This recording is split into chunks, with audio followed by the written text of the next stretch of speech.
I think part of the problem is that what makes it look and feel so much like an actions of a mob is that they continue to act in a way which enforces warrantless arrests. They have tried to say that they have the authority to go into people's homes without warrants.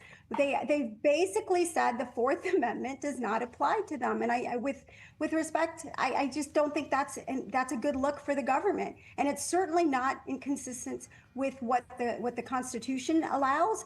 And I think that local law enforcement and local communities should be pushing back hard against that question of whether or not this kind of action is permissible or even acceptable or even reasonably objectively reasonable in these communities. And I don't think it is. Art, please. Yeah. Ellie, I got to respond to all of this. There's so many straw men here. I feel like I'm in a high school production of The Wizard of Oz. We talk about the arrest of a 5-year-old.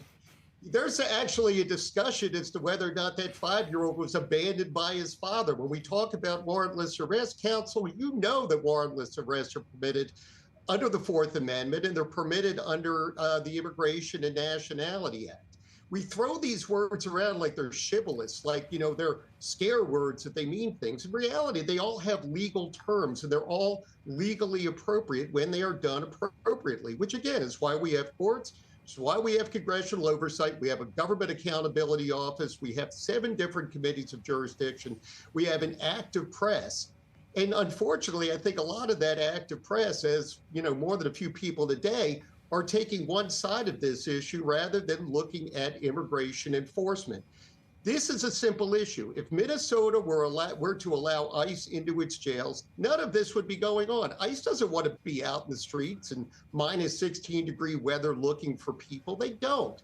And quite frankly, it's incumbent upon the government of Minnesota and Minneapolis to provide for security. They didn't. They pulled back security, which is why you have so many immigration officers in Minnesota right now. They have to protect the officers who are carrying out the actions, and then they have to protect the people who are protecting the officers. This is one of those situations where I'm going to go to the book of Job and say, come, let us reason together. It's quite amusing that you use the Wizard of Oz analogy. I'm not on that side of the state line. I'm not in Kansas. I'm actually on the Missouri side. But I will tell you that it is very much like the little man in the booth pulling the levers. And so the imagery of a big and great wizard is really not what it is. What you have is you have rogue the code enforcement agents running around who have been told that they have absolute immunity to act with any kind of forces they want. They have been told that that even though the statute does have specific requirements on when a warrantless arrest may be made, and there's 2 specific things they have to be able to show under that statute. It's not whenever we want, which is what it's being utilized as.